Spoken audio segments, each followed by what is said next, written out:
Good evening, ladies and gentlemen, and welcome to Roller Coaster Show.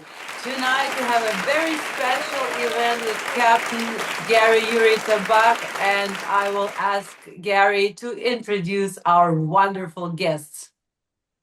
Thank you, beautiful Maria. Thank you so much. So good to see you. But of course, I just saw you in person, and I saw these two beautiful ladies in person because it is a very special program today.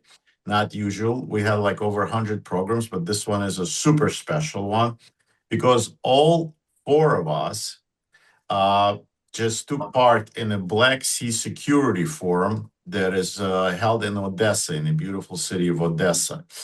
And we have Sherronna Bishop with us and Julie Pritchard. Both of those ladies take a great deal and great part in political and community life in the United States. This is not a big secret that all four of us are huge supporters of President Trump, which is not easy, but it's not going to be. I know everybody's going to say, oh, now they're going to go about Trump again. Trump. No, it's going to be, we're not, because there was not a political forum. It was a forum that all kinds of people got together, Democrats, Republicans, even Europeans took part in it. And Ukrainians from all over the world, people took part to support Ukraine and support Ukraine war against Russian aggressors. And we should not forget the star of the show, I think, in my humble opinion, it was, of course, a good friend, probably best friend of Ukraine, a spiritual advisor to President Trump, our beloved Pastor Mark Burns. He made a special trip out here just for this event. And of course, he delivered a dynamic, I would say, thermonuclear delivery of the Thermonuclear importance is a delivery. So, ladies, good what word. did you, And what let me did, also say that the whole event was organized by Alexei Goncharenko, and that he did a absolutely fantastic job. fantastic event. And I have no idea how he managed with such a huge event, and that was just really fantastic.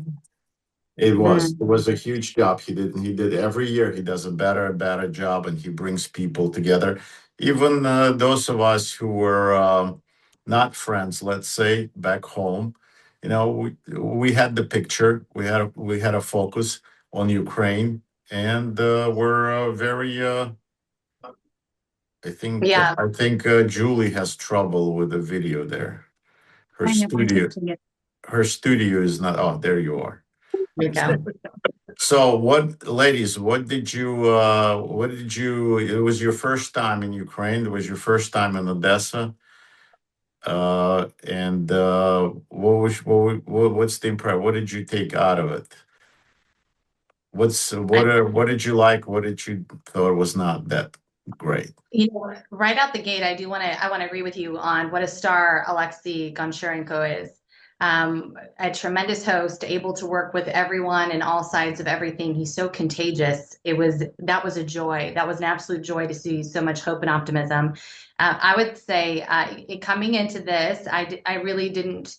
I didn't know what to expect. We see so much on the news when it comes to Ukraine, and thankfully, we haven't experienced anything crazy or wild here. What I thought was absolutely marvelous and really kind of mind bending is how quickly these cities keep rebuilding, how quickly things are cleaned up, put back together, and people are desperately seeking normalcy and striving to open their businesses again and have parties and hold dinners and try to have that normalcy that we crave as humanity. I'm very inspired by that. I have to say, this is not what I was expecting. I don't know what I was expecting. Maybe I was expecting super depression and sadness and all of this, but I just didn't have that sense at all. And it's a beautiful city. It's a beautiful place so far that we've seen, and I'm genuinely in awe of the aggressive nature to which Ukrainians are fighting for their own future. I absolutely loved it. My good friend, Dr. Julie Pickren from the great state of Texas, delivered an incredible acknowledgement to Alex tonight, and it was just absolutely incredible. I think that was probably my favorite part, to be honest with you, was tonight. Julie, thank you so much for being here with me and all of us, and taking time out of your crazy wild schedule to get to Ukraine and see it in person. What were your thoughts? Yes, thank you so much, Sherronna, and I agree. Alexei Goncharenko has been an amazing host, and to, like you said, he's dealing with people, elected officials from all over the world, from different political points of view, and so to see him keep the main thing, Ukraine's victory and Ukraine's survival, and to keep that the main focus of this entire forum for the last 2 days, 2.5 days, has just been spectacular to watch. And so I agree. I didn't know what to expect. I read the statistics. I saw how many times Odessa, Ukraine has been bombed, and how often the sirens go off and everything. So I didn't know what to expect coming here. Part of me thought, am I walking like into World War II Europe? Or am I walking into a situation where just devastation and loss? And I was really trying to prepare myself spiritually to kind of bring hope and joy and to the people here. But then when I got here, I was pleasantly surprised. The people here remind me a lot of the people from Texas.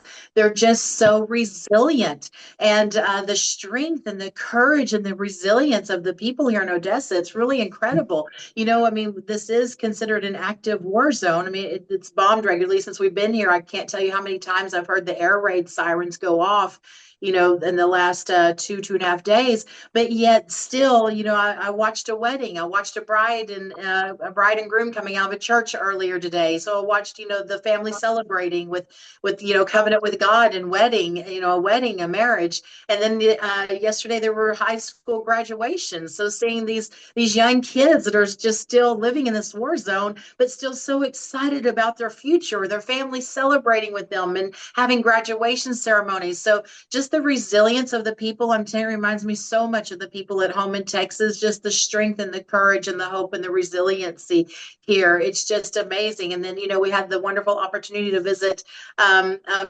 friend's hotel here today, but she actually owns 2 hotels, and one of her hotels was just randomly bombed by Russian missiles just a few weeks ago. And so, listening to her story of, that's her business. It just, Russian missiles hit it and rockets hit it, and now her hotel is destroyed, and there's no insurance or government assistance or anything. So now as a small business owner, she has to figure out a way to pay for her business to be rebuilt because of just these random acts of aggression against the people here and against this country. So to hear the suffering that's happening, to hear what families are going through, to hear what business owners are going through, it's a lot. They're living under a tremendous threat and a tremendous amount of pressure. But yet, like I said, the hope and the resiliency and the strength in the people is amazing, because you still see them, going to dinner, weddings, graduations, celebrations, parties. They still are trying to have life as normal as possible. And what you can really see in the people is that truly they thank God every day for what they have, because the aggression and the threat that they're living under, they're not guaranteed one day to the next. They're not guaranteed that their home is going to be there one day to the next, that their business is going to be there tomorrow, that their family is going to even be alive. I've had the honor of meeting so many soldiers here that, they were telling me how many brothers or sisters are, they've lost in this war, or how many family members they've lost in this war. So really what you see here is the people, they're just clinging to as much hope as possible and just really trying to live and enjoy life as much as possible, because they truly understand that tomorrow is not guaranteed. And, for a lot of people that would crumble them, but the strength and the courageousness and the bravery of the people here, they're not crumbling under that pressure. They're thriving. So it just gives me so much hope for the Ukrainian people. Julia, Yeah. thank you very much for mentioning the hotel. I want to say for the audience that it is Alla Belenkova, and we went to Porto Fino Hotel, which I consider to be the best hotel in Odessa at the beach zone, certainly. The other hotel that has been destroyed is Dacha Langeron, and I saw it today while we were driving, and absolutely tragically looks this monument of that little cat in front of the hotel, because it's a famous monument for Odessa named Izum. It's the cat of Allah. And it was made for her, this little monument, as a present. And even that, he's sitting on a ball, or you can say on earth, and missiles even. But there are the rest of the missiles, even in that. Yes, even if not only the building, the surface, everything, but even that little monument. And this is absolutely heartbreaking. And I hope that Allah will manage with all of it. And if friends of us maybe hear what we're saying about, maybe somebody would help. Also, she needs, of course, support. Thank you. So thank you for mentioning. Thank you very much. Dear friends, so now we are in front of Langeron Dacha Hotel. This is my lovely friend Ala, and she's now reconstructing that building. The monument with Isa, the cat, survived, but also was injured by aggressive Russian missiles. And now she has to repair all of it on her own forces, and this is, of course, difficult. Thank you, dear friends, that you participate and help us to survive and to repair the hotel. With the God's help, we overcome everything, and the only one which was survived and still after the bombing of Russians, it was the menorah, which was on the facade on the central wall. It was the both sides with the lions which were on the temple, and I hope that the gods help us and we will repair everything again. Thank you for your participants. Yes, thank you, my dear friends. If you have a goodwill, please donate. I will put the possibility under the video. There will be a link. Thank you so much. I found several things amazing during this visit. Well, of course, Maria singing while Pastor Burns was there. That was beautiful as usual. So it's another free concert that we get. And I liked Eric's speech because it was very precise, very military type, no politics involved. Just how you kill the enemy, and that's it, and go and keep on going. But I think what I've enjoyed the most is to watch you two ladies and reacting to Maria when she was telling you the stories and things like this. And I know you've traveled the world, and there are no surprises for you. But still, when you're here, you feel that the difference between, there are politics. There is Putin, there is Zelensky, there's President Trump, but then there are people, and people are people no matter where. And as Dr. Korchak, who's trying to save all the children, Jewish children in the ghetto, in the Warsaw Ghetto, he didn't have to go into the guest chamber with them, but he did because he wanted to keep them calm. And the Germans asked him, they said, what are you going to do after the war? And he says, I would take care of the German orphans. I would take care of these kids. So we could see that the suffering that the people have here. And it's like Pastor Burns said, the way the change of heart he had, there were politics, we understand that. But then there are people.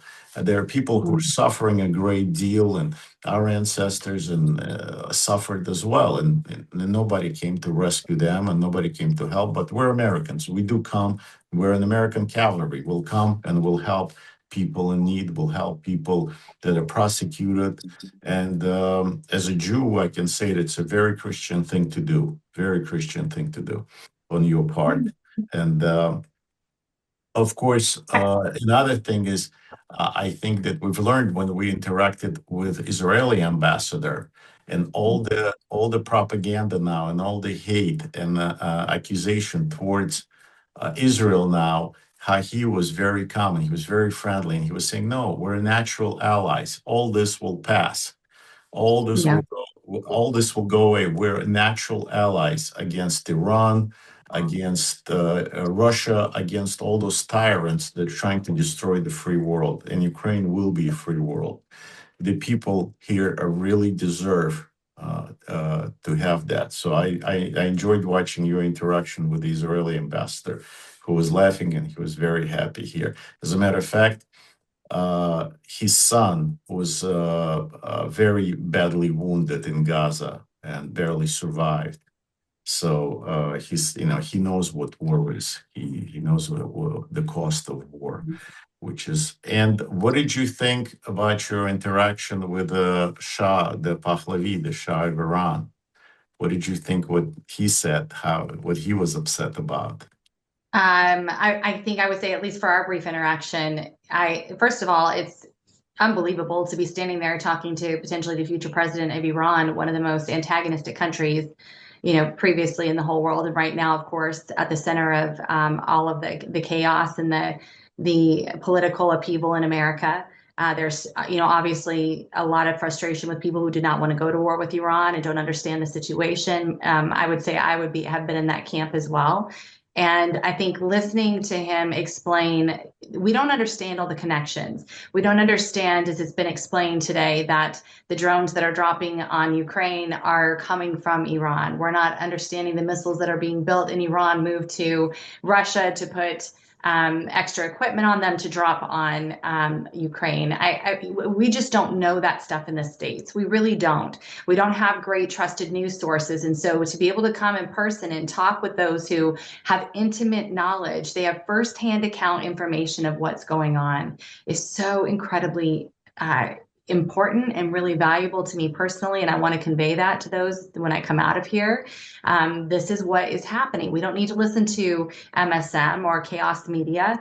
We need to try as much as possible to go to the main source. So being able to listen to him directly, talking about the obvious alliance that should exist between the United States and the I'm not sure how he would call them. It's not revolutionaries. It's a return to freedom in Iran. It's a return to freedom. They had a revolution and now they live in chains. They need to return to freedom. It's a natural alliance with those who are fighting for that as well.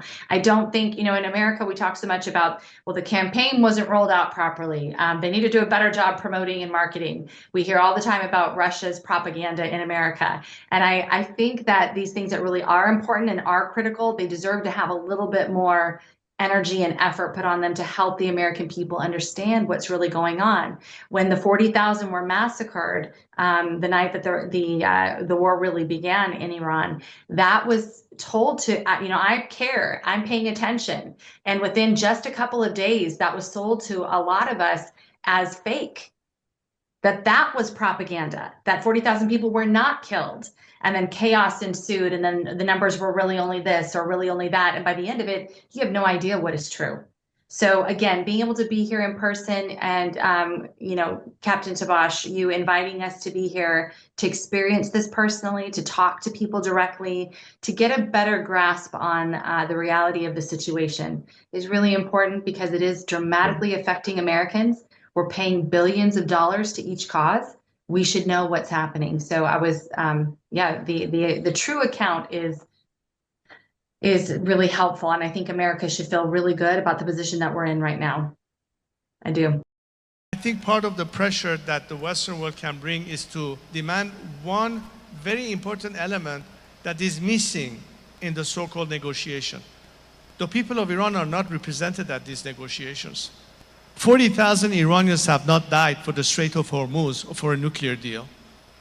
This is where we have to align your policy by saying we have to continue pressure, we have to continue choking the regime for means to be able to finance and fund and pay its mercenaries, because it could also be a result of economic collapse by the regime that will put it to its end, not just only military external pressure.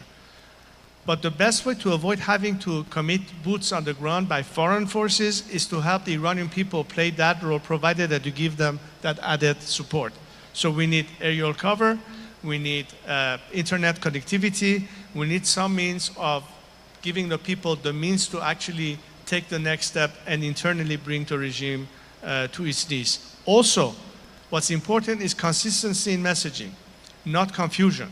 When you have confusion, it is hard to expect elements who want to defect to our side not to hesitate, because they're not sure how committed you are to put an end to this regime. But if the people knew that this time is for real, if the defectors know that there is going to be an imminent collapse, that facilitates the defection, that emboldens the people, that further weakens the regime that is only fragmented internally to hope that they can survive that, and that would just facilitate the transition to change. Change has to occur, and by regime change, I mean complete change, not partial change. This regime will never be able to adapt itself to an honest partner. You cannot trust them.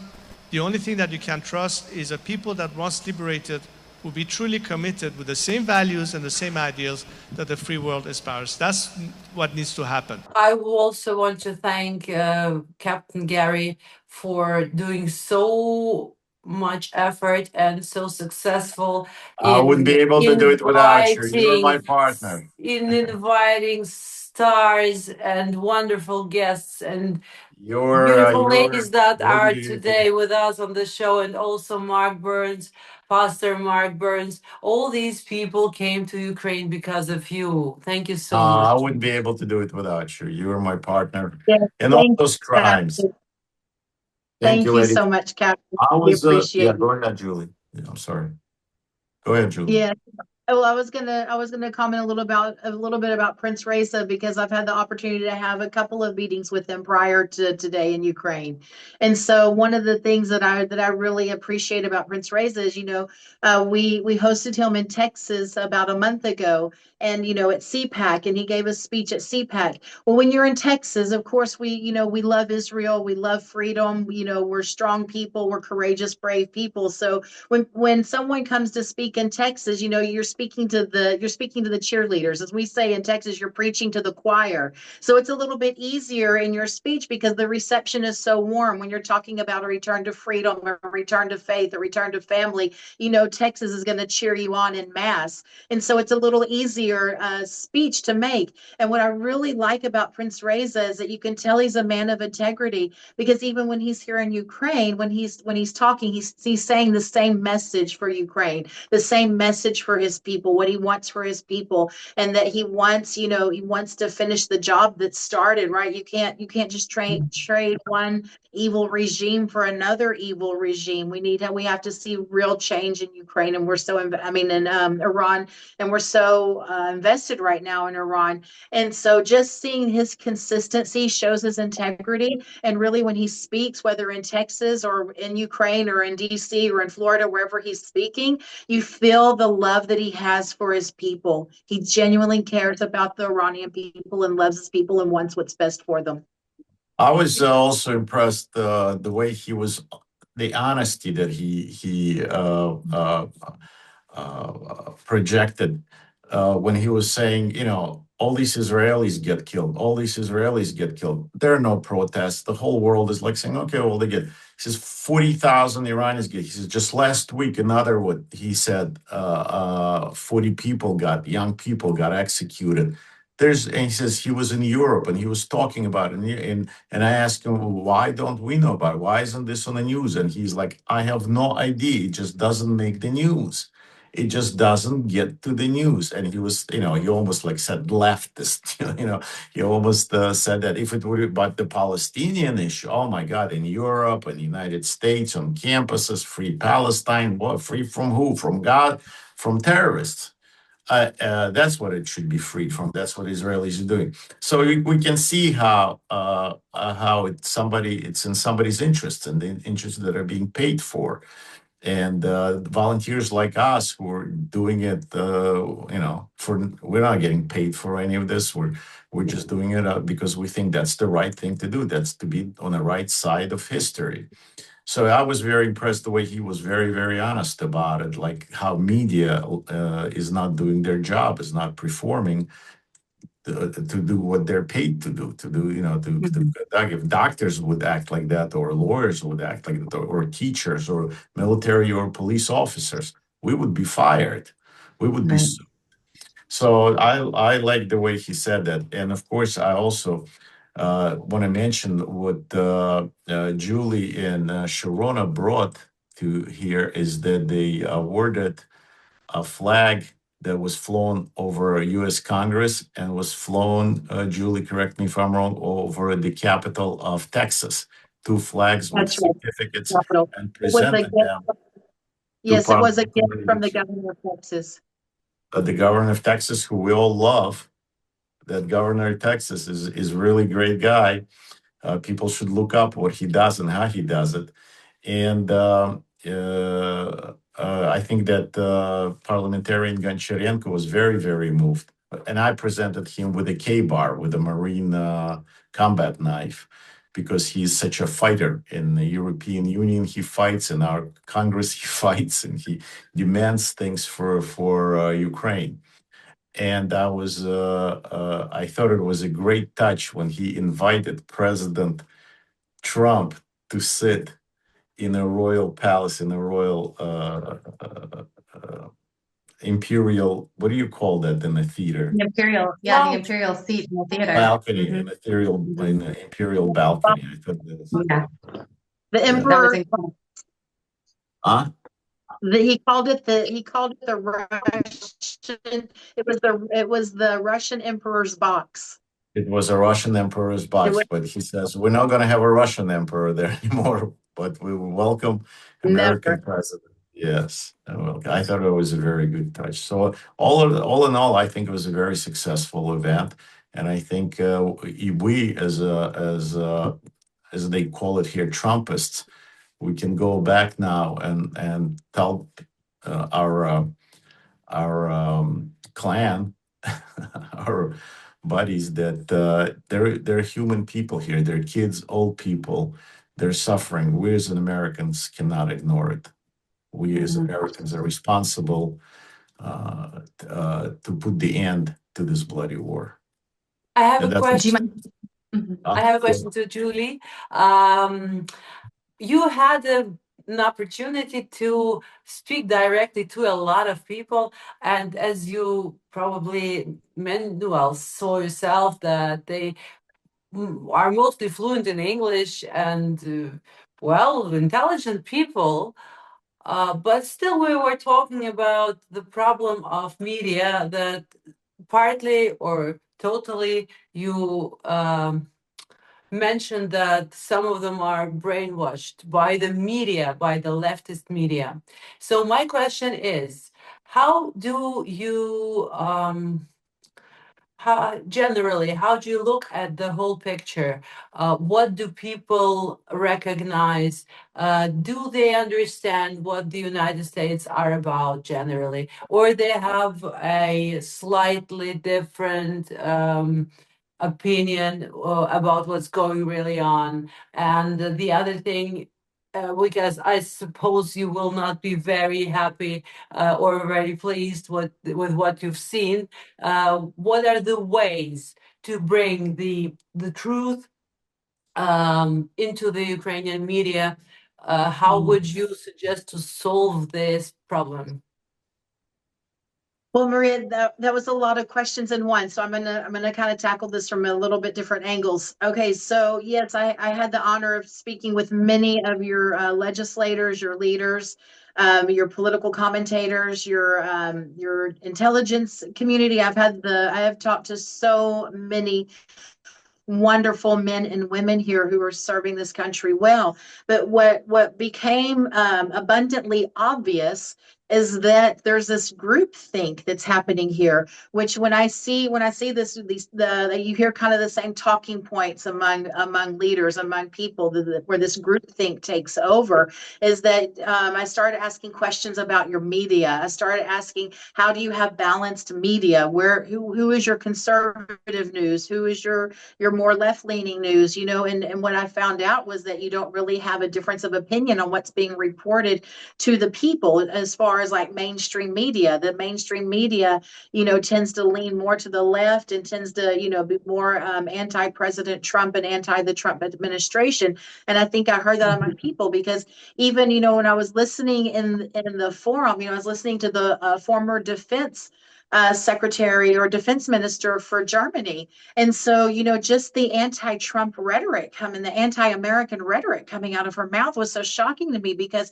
it wasn't even true. The facts that she was saying were not facts; they were fiction. Because she was saying that the European Union has contributed 250 billion euro to Ukraine, to this war in Ukraine, to help Ukraine, while America has only contributed about 150 billion to the thing. So she was talking about that America was not doing their part, but that's not the truth. The truth is that America has gifted, donated, given to Ukraine over 150 billion, and then we guaranteed about another 20 billion in loans through the World Bank to them.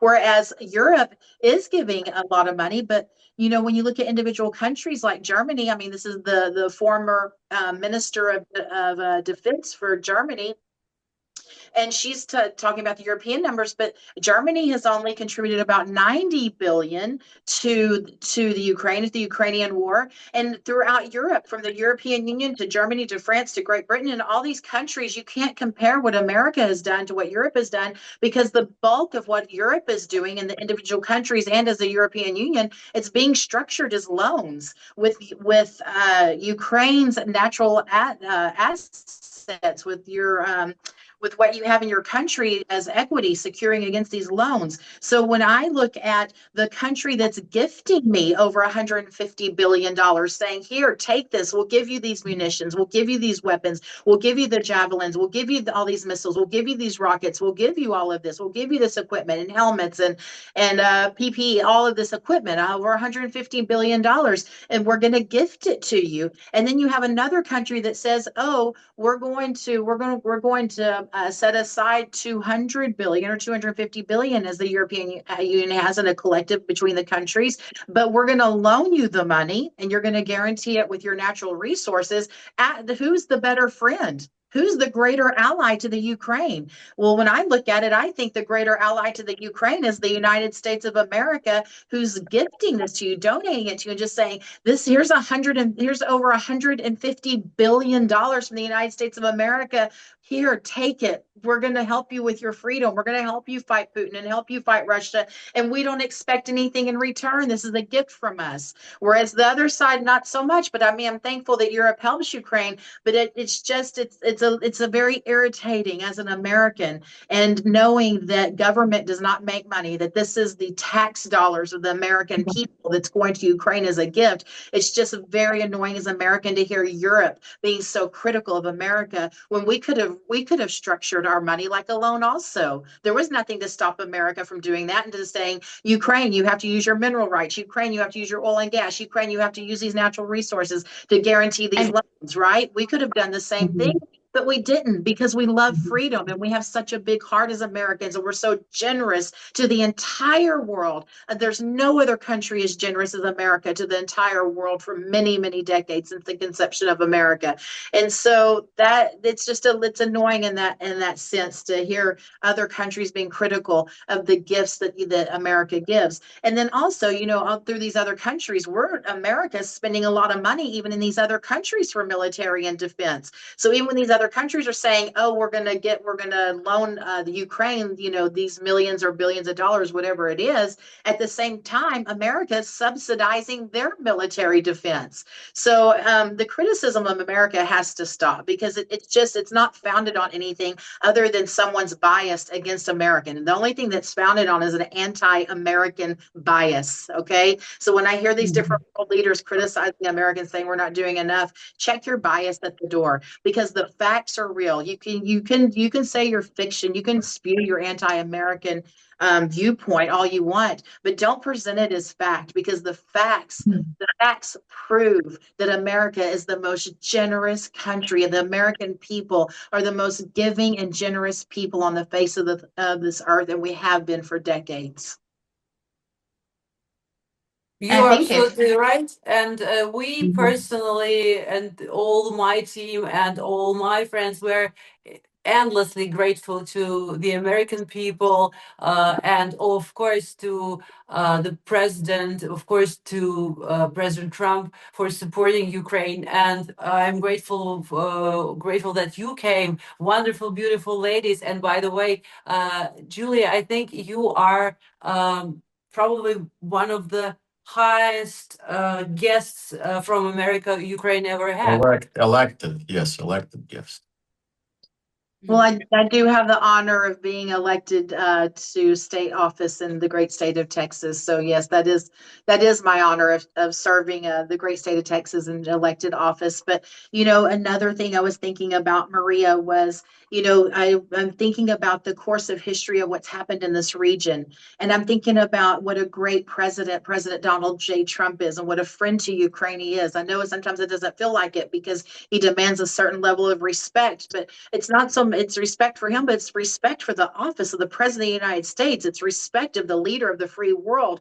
Because when he's sitting in that Oval Office, when he is in the Oval Office and he's in the White House, that is as the leader of the American people. That is the commander in chief and the leader of the free world and the leader of the United States of America. And he deserves that respect because the office of the president deserves that respect. And so when I look at what's happened over time, and I look at when President Obama was president of the United States and Russia just came in and took Crimea, you didn't hear anything. You didn't hear anything out of Ukraine. You didn't hear anything out of Europe. You didn't hear anything. It was crickets. Everybody just did the wink. Okay, like we see you, but we're going to turn our head. But then whenever we have a great president, which by the way, that would have never happened. They would have never taken Crimea under President Trump was president of the United States during that time. And then whenever we see it comes back with the Ukrainian war, with the Russian invasion, again, they never would have done that with President Trump as president. And so we see also while President Trump is president that the aggression has stopped. You haven't seen Russia, pushing this line or pushing hard into the Ukraine. And, there's attacks happening, but for the most part, President Trump's peace through strength policy works. It works. Okay. And Absolutely. so, compared to Obama's policy of lead from behind, which is crazy. Who's ever heard of that? That's just insanity. So if I'm choosing between President Trump's foreign policy of peace through strength, or I'm choosing between Obama's policy of lead from behind, well, I've seen what's happened under both of them. I've seen the world kind of going into chaos under lead from behind with Crimea and other things that happen. But I'm seeing a lot of great things happening through peace through strength. Right? We're seeing evil regimes toppled in Iran. We're seeing, Venezuela, tyranny, tyrants in South America being toppled. So we're seeing great things happen. We're truly seeing people experiencing freedom under President Donald J. Trump, whereas we saw tyranny expand and communism expand under the Obama regimes and the Biden regime. Yes, you're 100% sure. You're 100% correct. And that frustrates me quite a deal because when all this hate, threats, and accusations, just recent one that American embassy pulled out because Putin warned them, so American embassy left Ukraine exposed again like it did under Biden. And it's a fake. Our embassies here, they charged the fare of the American embassy was present. She was present here. So our embassy did not pull out. So why would they put out? But all this is just to show that Trump is a coward. The President Trump is a traitor. The President Trump works for Russia nonstop every day for years and years and years. And when I protest that here, they say, well, you're just a Trump lover. I said, yes, I like President Trump. I think he does a great thing. But when you said the same things about, which was very rarely, about our other presidents, which with the President Biden, that didn't happen, although, but with President Obama, it did, like racial slogans towards President Obama. And I would stop. I would tell them, you can't talk like this. And they would say, "Why, you like Obama now?" I said, no, I don't like President Obama, but I love the office of the president. I pledged the allegiance to it. I fought for it. You cannot insult our presidents, whether I like him or not. That is not the case here. And but of course, the information, the disinformation, the fakes that come out here in the media is just It's bizarre. I've never seen anything like that. And I was going to ask, I'm sorry, go ahead. I was going to ask Sherronna. Sherronna is a professional in media. How do we change that? How do we get the Soros virus out of here? Go ahead. Well, Go ahead. I've heard a lot about Russian disinformation here, and my experience of Russian disinformation, they tried to do the Russia hoax on President Trump, right? That was the foundation of his impeachment and the foundation of really challenging all of his policies and what he wanted to accomplish in the first term. It was just a horrendous time for him and for America because of the Russia hoax, right? I mean, we know now that's all been discredited, disproved. Hopefully, there will the justice will happen and people will be arrested and put in prison over it, because it was such a disruption to the United States of America and to how we were doing business and to our economy and to our country to do that, to pull off that Russia hoax in America. But I hear a lot here about Russian disinformation and how it's affecting elections and what have you.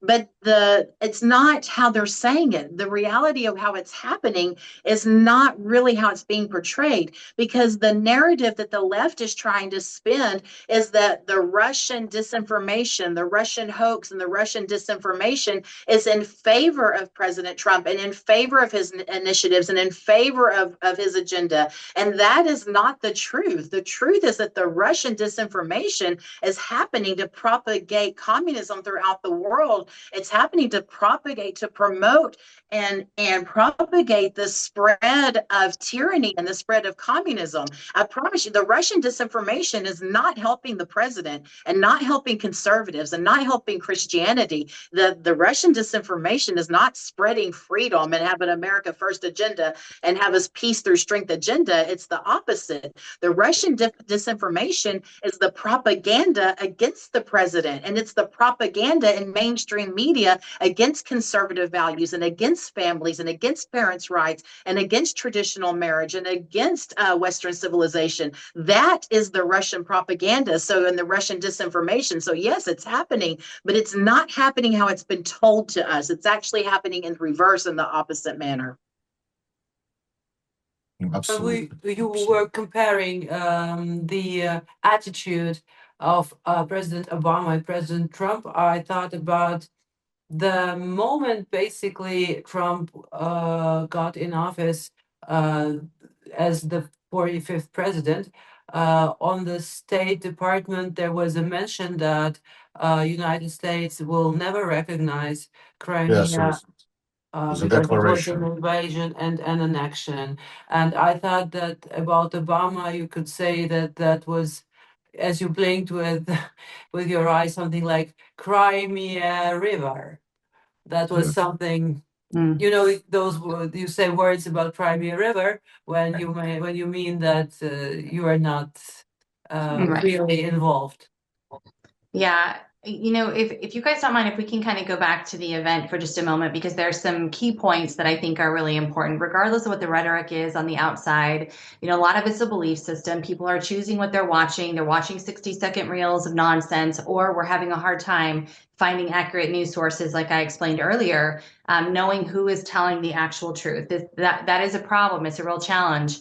And I think we just keep kind of sifting through it till we find credible people. I certainly, bringing one firsthand accounts, Captain Tabach like you, and then other people, the great people that we meet, we've got to bring those firsthand accounts to the public. But I want to go back to Ukraine for just a moment and what it means for Ukraine to be able to stay in partnership with America. It was really disappointing to see American officials, to see elected officials from America, senators, congressmen, being condescending and denigrating President Trump and trying to denigrate America. It was really kind of unbelievable, actually. And again, Julie pointed out the facts they were giving were not facts at all, because it's almost like it's cool to be the kid in the European pot from America saying your country sucks. And that was, frankly, really kind of disturbing. So I was thankful we were there to counter that as well. And Yari, Captain Tabach, I'm so thankful you're here in Ukraine the last 10 years countering this aggressively, fiercely, accurately, and daily.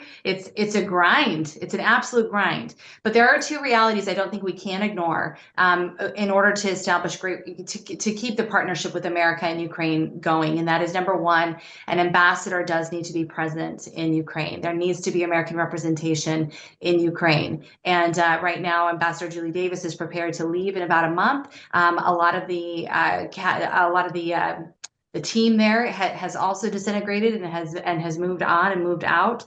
The chamber is really concerned about that because we need American business there, but we can't really have that partnership without an American ambassador there. And for that reason, you know, my hope and my heart is really, Captain Tabach, that you would be appointed as the ambassador to Ukraine. I believe this is extremely important for several reasons. Number one, I think that Julie and I have discussed this too, that it is really important to have a military-minded person right now who understands not only the politics, but the military attitude and quite frankly, the military strategy that needs to be deployed in Ukraine to counter some of the things you're talking about. That is a strategy. And quite frankly, the ambassadors we've had are not, they're fine, they're capable, but maybe not the absolute best for this particular situation. And we really need to up our game there, and we need to make sure we have an ambassador present. And Thank you.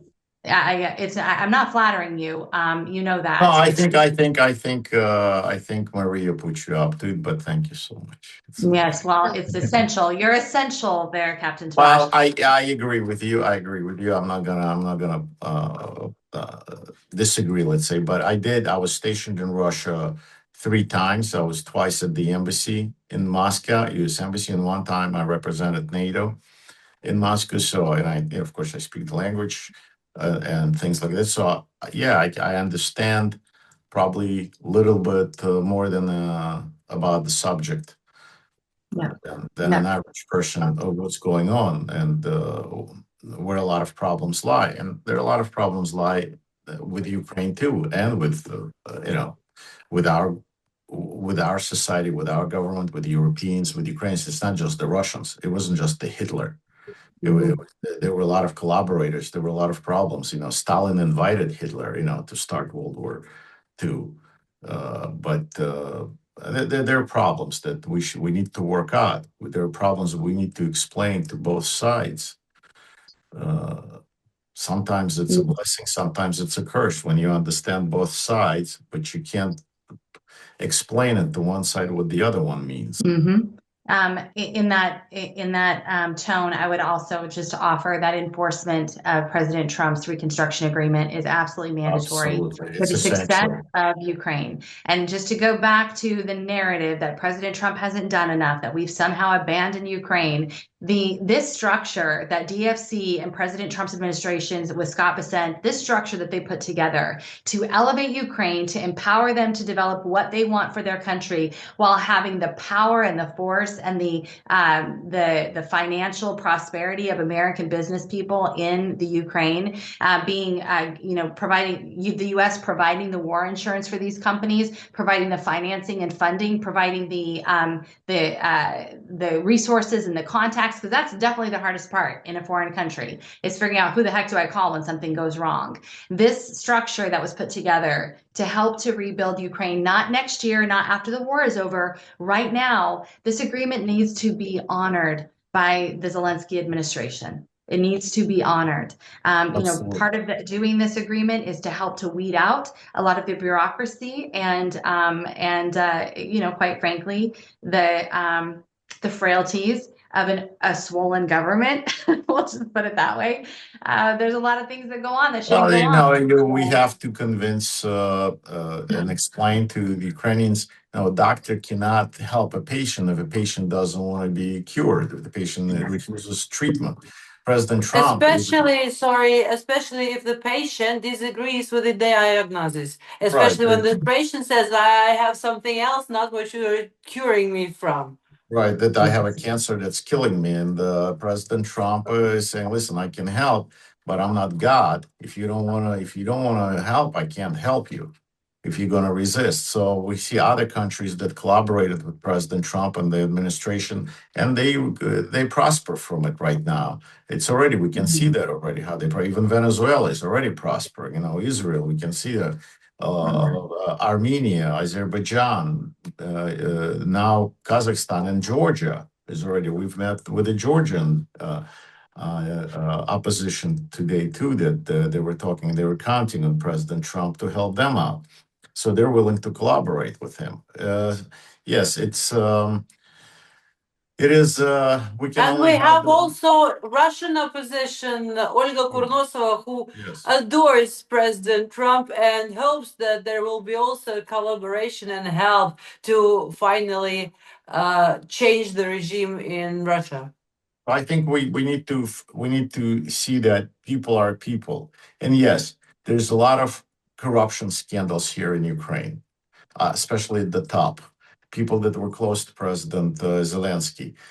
There's a lot of corruption. A lot of our money got stolen. It's clearly it happened, but at the same time, it is the Ukrainian people who suffer so much. They don't. It's not really. It's a different. Same thing in our country. Look at all the corruption that all of a sudden now President Trump opened up that and picked that scab, and we see, oh my God, I mean, I myself sometimes have a hard time believing, is this for real? We actually had some secret room in CIA where we're going to burn the documents where they were trying to do a coup d'etat in our country. It's crazy. It's like from some kind of Spielberg movie. This is just incredible that what happened in our government, in our country, the way our elections were handled. So, of course, the same thing, well, not the same thing, but similar things happen, especially in a country like Ukraine. But the people are the ones that are paying the price, just like we are in the United States. We're paying the price And for them. unnecessarily, though, Captain, they're unnecessarily paying the price. Back to what Sherronna was saying, we have an agreement in place. And Right. all of the leaders that I've talked to from Ukraine, I've asked them, I said, other outside of the war, of course, munitions and support for the war, what's your greatest need in your country? And they said, we need to rebuild our infrastructure. We need to rebuild our water systems, our electrical systems, our power grids, our roads, our streets. Everything has suffered tremendously during this war as far as the infrastructure. And so my response to them is, well, you have an agreement in place where American businesses will come in and help you rebuild your infrastructure now. Like Sherronna was saying, you don't have to wait for reconstruction. We're here. The agreement signed. The United States government will insure these companies, these American businesses that want to do business here. So what is stopping you? Is it? And it's more just it's this anti-American bias. They can't even honor the agreement that's already in place. Well, Because these can help rebuild their infrastructure now.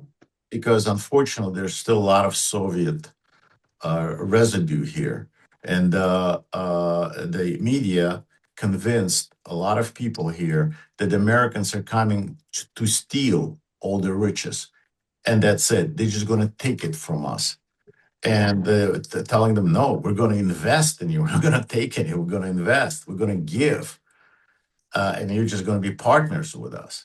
But that's not how. But that's not the media here. That's not how it is presenting it. Yeah. It's presenting it as though we're Americans, greedy, rich Americans, filthy capitalists, that we're going to come in and just take it, and we're going to treat them like they're a colony, that we're just going to suck all the riches out of them. That's how the media here every day bombards. That's why Trump is a businessman, and that's all he cares about is money and blah, blah, blah, blah, blah, blah. And Right. if anybody looked at the history of the United States of America at any time, they would know that's a lie. Look at what we reconstructed and rebuilt Europe after World War II, right? I mean, let's not forget that it was the Americans that came in along with the Great Britain in World War II and saved Europe from, being a completely national, the Nazi party, right? Japan, South Korea. I mean, we can go on and on. And who Even rebuilt Saudi Arabia. Saudi Arabia, China, for God's sake. Yes, Mhm. America rebuilt France. America rebuilt Germany. America helped rebuild Great Britain. America rebuilt Japan. And they're not American colonies. We're not colonizers. These are fully sovereign nations that American business and American tax dollars and American ingenuity rebuilt their countries. So there's nothing in America's history that says we're going to come here and colonize you and take your resources. In fact, it's the opposite way. If they choose the way of socialism, if they choose the way of the CCP or if they choose, the communist way or the China's way, or if they choose the other options that are on the table, those people, those countries, the communists, the socialists, that's who's going to steal their resources, because all they do is take. Where America, we're so generous, we give. But it's unfortunate that the media or mainstream or the Russian disinformation has been lying to the people here, convincing them that America is going to steal from them, and really they're being stolen from right now. Not America, Really, Trump. I have one. They're actually pointing it down to Trump. Trump is going to do it because he's a capitalist, because he's a businessman, because that's all he cares is about money. I hate to I break have one more it, question. Trump does not need their money.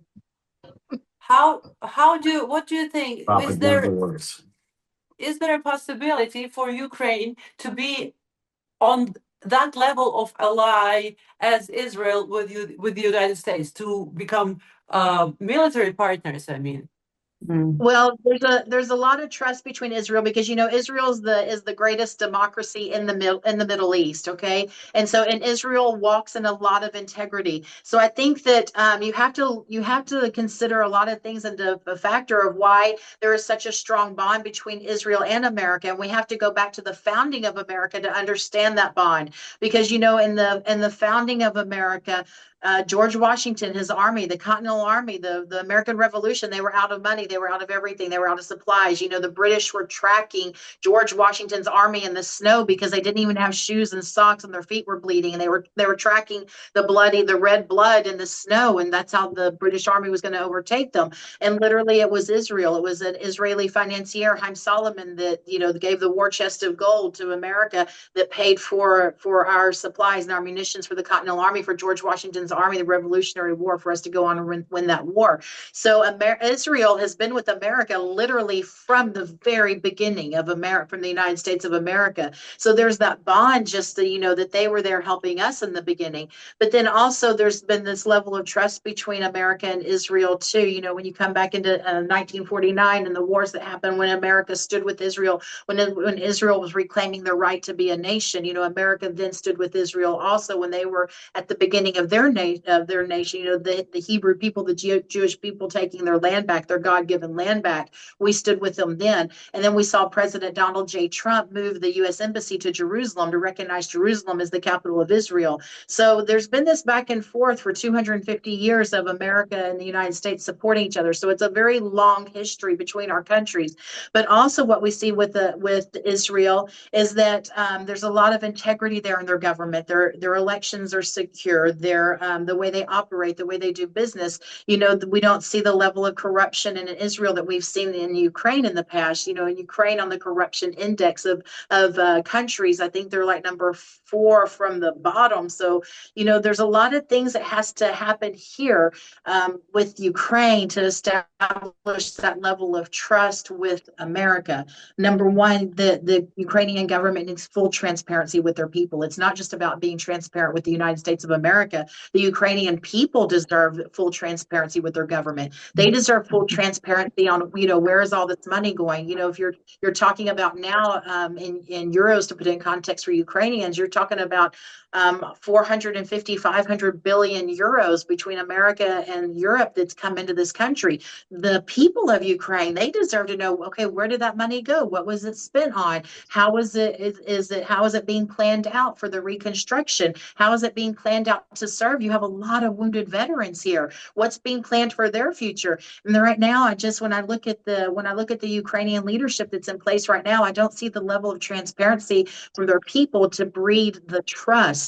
With transparency comes trust. So first and foremost, I would say, again, the Ukrainian government needs to be very transparent with their people to regain the trust of their people. But then they also owe a level of transparency to the rest of the world, because we've already invested heavily. The European countries and the United States of America have already invested heavily here. So we also deserve a level of transparency of, what's happening with the money, where's it going, how are things being funded, and so there's things that need to happen first in this country before you can get to the level of trust that the United States of America has with Israel. My point was that if you invest so much, then you would like to protect your investments, which are planned in that wonderful act that was signed. That's the companies, the business owners absolutely will. They'll want to protect that investment. But when we're talking about strategic partnerships,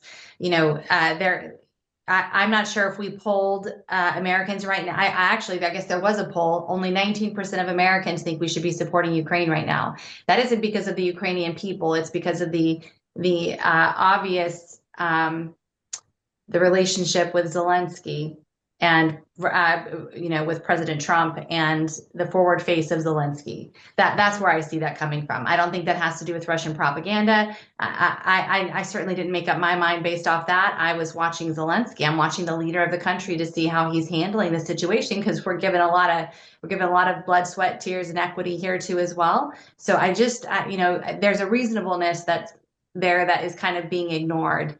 If he needs to adjust the way that he has treated our country and a sense of entitlement from our country and a disregard for our president, truly. So I would love to see that shift. Sherronna, you are 100% correct. And Maria, we recently, just in the past couple of years, we've seen a lack of integrity even dealing with businesses. Shell Oil had a major contract with Ukraine. They had invested millions upon millions of dollars and, investing in the economy and growing oil and gas and mineral research here in the Ukraine, and you saw Shell that walked away. I believe Sherronna, it was over $100 million investment, right? I think like 110, $115 million. And they said, we just can't do business with this government. The level of corruption and the level of no transparency and lack of trust between the government and Shell. To walk away from over $100 million already spent. Okay. Shell said, we're out of here. So I think there's things that need to happen in the government in Ukraine for businesses to trust this country. But that's why it was so important with the contract that America signed with Ukraine, that the DFC, that the American government was going to ensure and guarantee the American businesses that wanted to invest here. So that was a huge step on the part of President Trump with that agreement. And so, but still, there's just certain things we have to see happen here before we can commit to the level that we commit to with Israel. But for sure, American companies are going to want protection of their assets here. And I think we should also vote for Israel in the UN. I think that the best position for Ukraine is to be close friends with Israel. Absolutely, allies, strategic allies. That is the answer that nobody can give in Ukraine. Why do they always vote against Israel, United States, and other allies, along with Iran and Russia when it comes to Israel? But speaking of Israel, I want to go back, Julie, because I know that our listeners are going to say, "What is she talking about?" Israel was formed in 1947, and the War of our Revolution with Haim Salomon was in 1776. She missed it like by 200 years. So Julie did not make a mistake. Israel was there. It just wasn't called Israel at the time.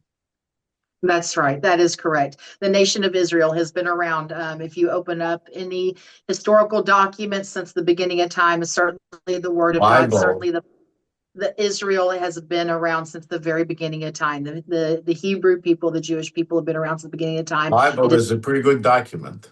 Bible is a pretty good document. It's the best inspired by God. Well, so Sherronna, just last question. We're gonna let you ladies go because we had a long flights, long days. I see we're all like already. As you as a professional individual in promotions and media, what can we do to change, to get rid of this Soros virus, as I say, in the Ukrainian media? Is there something that, I mean, President Trump and Secretary of State Rubio did get rid of the USAID, which was financing all that stuff, but Europe continues to finance that. Soros organizations continue to finance that. What should maybe a Republican Party or maybe administration, how should we deal with it here? I mean, that is one of the jobs that was given to Carrie Lake. She's running the international media now on behalf of the United States, and I think it's a really critical position. I am not completely certain what has been done to curb a lot of the false narratives. But I'm a little bit different that way. I think the truth tends to prevail. I think we're seeing that even now, even with as much nonsense. When you show up, you're able to set the record straight. So I do think that a lot of people just don't show up. They're either feeling like they did something by being a keyboard warrior, they kind of responded to a few things, so they're like they did their job. That doesn't really move the dial. It is showing up to the events. It's those who have an inclination to write, to record and document history so that we have accurate sourcing is so critical right now. And I don't necessarily even mean on a blog or a podcast form. I mean the written word. I'm watching, I think we all are, this inception of AI and the utilization of all of our gadgets to record time and history. And my personal experience was having my entire 18 years I spent on social media completely wiped out in one day. And all of that history gone, all of that documentation of my life that I spent on here gone. That happened in mass to a lot of people. So I really do think we're going to see a conversion back to more to the written word. I know I'm buying a lot more books. I know people are starting to write books again, very heavily, to record actual history. As much as AI is creeping in, I think we just keep being true. Those of us who have that inclination, who have the will to do this work, we just got to keep digging in. We're not responsible for the outcomes. We just have to do the work. And so obviously we can always look at strategy. We can always assess those things, but I don't think it takes money as much as it takes the movement and the will of one person. America's greatness is defined, and I love that Alex brought this up today too, by the power of the individual. Yes. It's the individual who gets an idea and runs with that idea, and all of a sudden they're changing the world. And Yari, I'm just bringing it back to you because your audience loves you and knows you. But for the last 10 years, you've been grinding it out, not with any expectation at the end, but just a platform to tell the truth and record history as it's happening. It's so incredibly important. And I think in time, what does God say in time? In due time, I'll lift you up.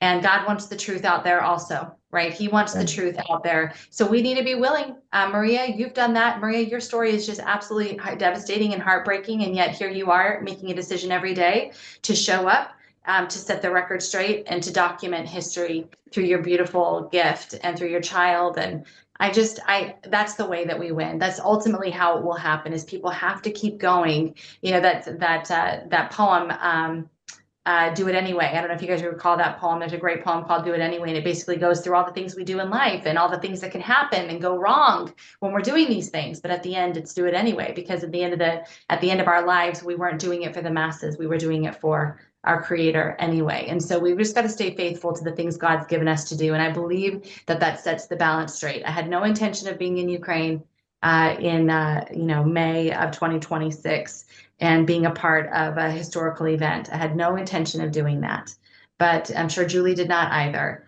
And yet here we are, and I anticipate extraordinary things moving forward. I believe a change in history even moving forward. So, God doesn't need 10 million. He had 300, and then he also just had one boy and a stone.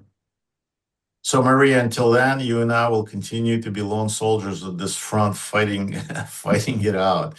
But at the end, I want to tell a story that happened.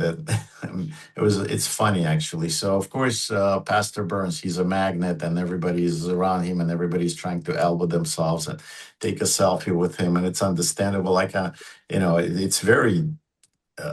It wears off. I mean, I don't know how he does it, because it's very tiresome, and he pays attention to every individual. It's very good. So this guy in military uniform comes in with a very elite Ukrainian unit, and he says, "Could you please introduce me to?" I said, "Sure." I said, "What is your name?" and stuff like this. I'll try.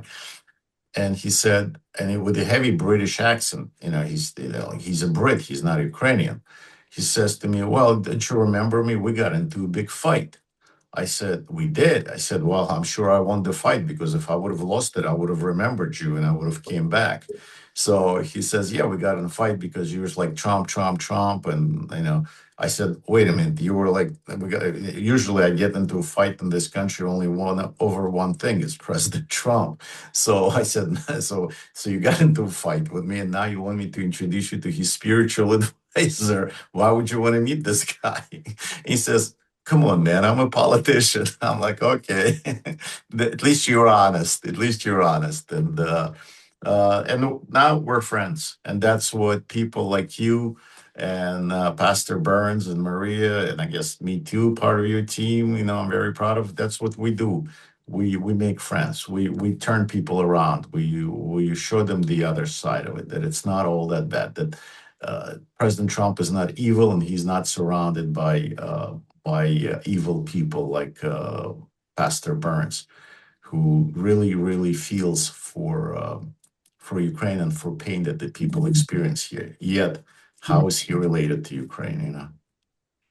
I would think he would be the last person to care about Ukraine, but I guess he just cares about people. I'm incredibly grateful to Pastor Mark Burns for coming, visiting Ukraine, Odessa right now, and for having me on his summit in Washington, D.C., and singing the national anthem.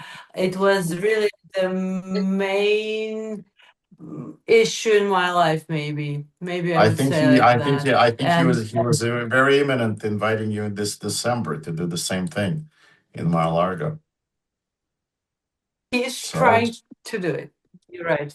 Thank I think we're you. gonna. Thank you so much. And I think we should do a program with Pastor Mark Burns in I the think he would have been future. here. He would have been here, but he did leave. So our audience knows that he didn't ignore us. He had to leave early, so he's left, and we're all departing tomorrow. So it's already late, ladies. I wish you all good night. I really appreciate it. It is an honor to be That's a privilege. in the same team with you. Yes. Thank you, Captain. Thank you for your distinguished service to the United States of America for a very long time. And I look It's an honor forward to serve our country. It's an honor to serve our country. Well, I look forward to how you're about to serve our country in another capacity. Amen. Yes. And good night. Amen. Good night. Good night. Thank you so much. Thank you, Maria.